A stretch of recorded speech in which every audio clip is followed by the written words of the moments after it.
And welcome to Glasgow Rangers Nation with me, your host, Owen. This is your daily Rangers news channel, your team every day for you, the fan, delivered by fans like myself and Victoria. Pardon me. So, two podcasts coming up this week. Thursday, we've got Cody Smith and Jordan Wotherspoon, who run Rangers News on Facebook, and our big Rangers fans coming up. So like we said, we are a fan-driven channel. We're going to have fans coming on with us. And then on Friday, it'll be myself and Robert Clark from Rangers Rabble previewing the St Mirren game. So please come and join us for those podcasts. Anyway, rumours. There's always going to be rumours around Glasgow Rangers. There's always going to be rumours around players leaving, about players arriving, and about potential departures in the summer. Now, obviously, Michael Beale has a massive, huge summer ahead of him, especially obviously given the news that it seems today that Ross Wilson will be moving on to Nottingham Forest, which I know a large number of Rangers fans are absolutely delighted at. However, there is a great deal of speculation as to regards any which players will be retained, which players will leave, including players who are still under contract. Now, obviously, there are players coming into the last years of their contract, like John Lundstrom, like Glenn Kamara, who may well be sold on. So we're not facing a situation sitting here next year where we've got those players out of contract and again, difficult decisions to make. And again, players leaving for free.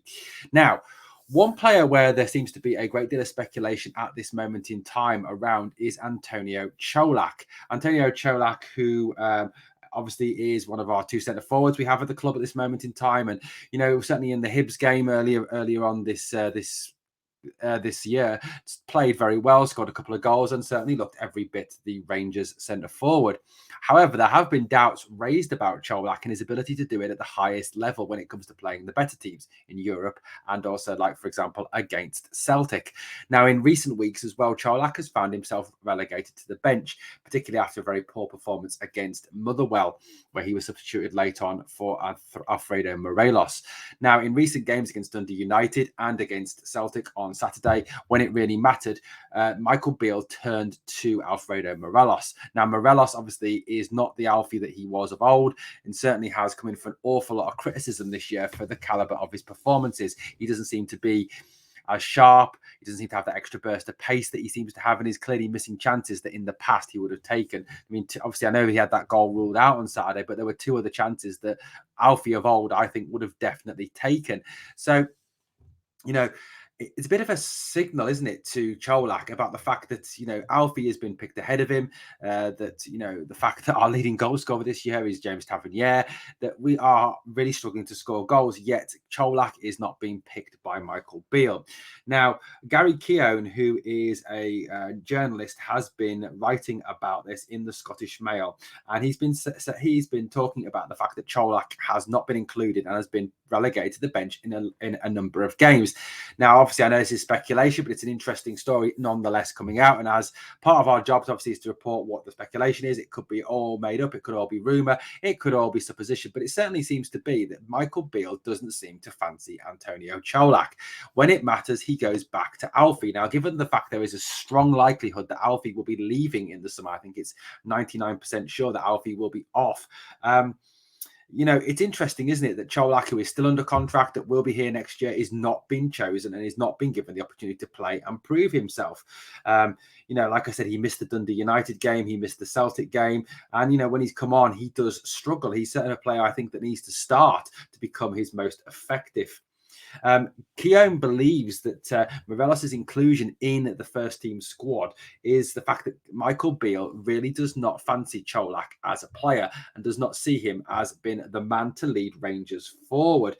And there's certainly been not just Keown saying this, but a number of podcasters, a number of Rangers insiders, a number of Rangers fans and Rangers reporters have all been talking about Colak and saying that, yes, he may be able to score those goals against those lesser teams in Scotland, but when it comes to goals and points that are goals that really matter in Europe and against Celtic, he just cannot do it.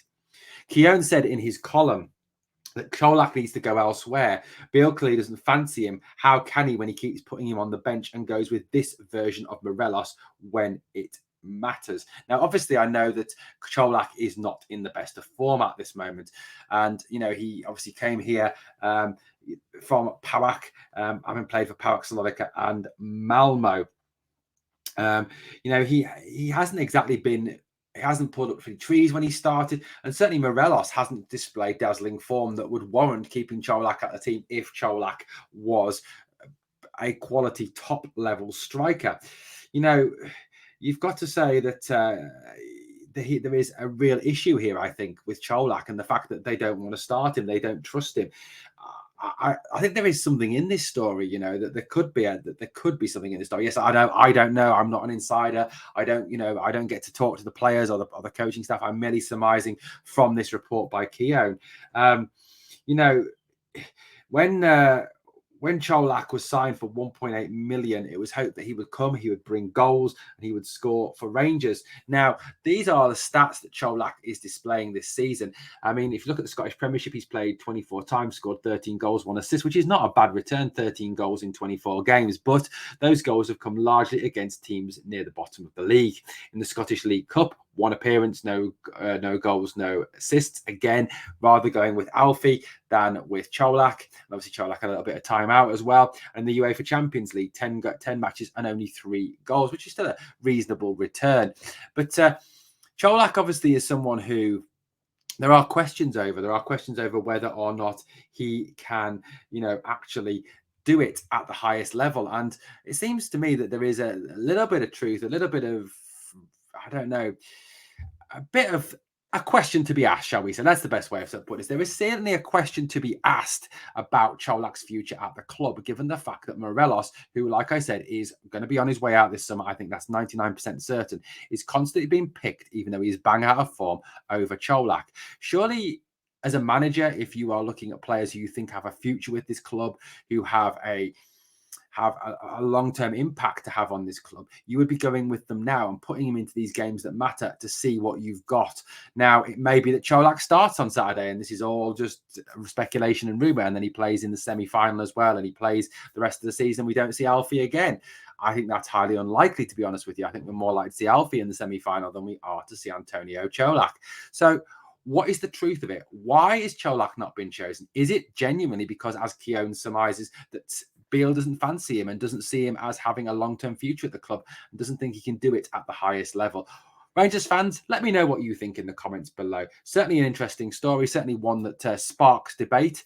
Like I said, I'm not in the know. I don't know. I'm just reporting what is out there, which is what we do here on the channel, which is to bring you the latest news, views, and updates from the most successful team in football.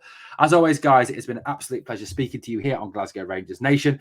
Please make sure you come and check out the podcast tomorrow night and Friday night. Obviously, Victoria with me tomorrow night. Please hit that sub, ring that notification, set it to all. It's the only way you won't miss out on any of the content. And give this video a like, guys. It really does help. Thank you so much. I'll be back to speak to you very soon here on Glasgow Rangers Nation.